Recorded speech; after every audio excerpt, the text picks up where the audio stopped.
Paris prefers the candidacy of Slovakia to that of Luxembourg, whose tax evasion record casts a shadow on its bid to lead the Eurogroup. EURACTIV France reports. While the bids for the presidency of the Eurogroup multiply, ahead of a change in January 2018, the candidacy of Luxembourg's finance minister Pierre Gramegna has failed to impress France.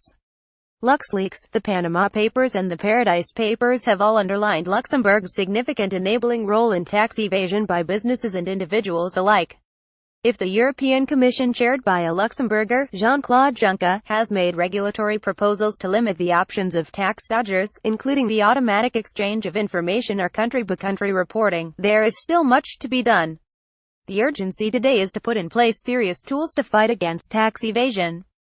How could a Luxembourg finance minister contribute? A high-level French source said.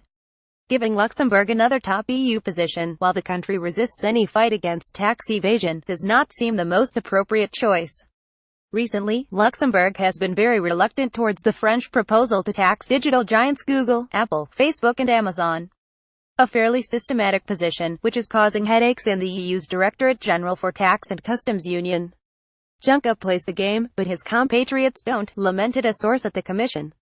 Thus, after adding a list of exemptions in the transposition of the common anti-money laundering directives, the country is lagging behind the transposition of the fourth, adopted in the context of the fight against terrorism, which should have been translated into Luxembourgish law by the end of last summer. A hard consensus: the role of president of the Eurogroup is not directly related to tax issues, but the success of the euro area also depends on the goodwill of its members. The subject of the intense tax competition that is currently taking place in the Netherlands, Ireland and Luxembourg against the rest of the Eurozone can hardly be ignored.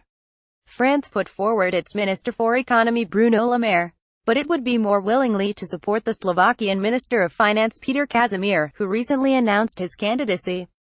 5 years into his mandate, a former vice-president of the country and a social democrat, Casimir has something to offer to countries who don't want another position to be held by the dominant European group, the centre-right European People's Party. Nevertheless, he represents a country, Slovakia, whose A credit rating is not enough to impress the Nordic countries or Germany, unlike Luxembourg. It's a problem, admitted the French source. Among the other names mentioned, the Portuguese Mario Centeno, supported by Spain, and the Latvian finance minister are also competing for the job.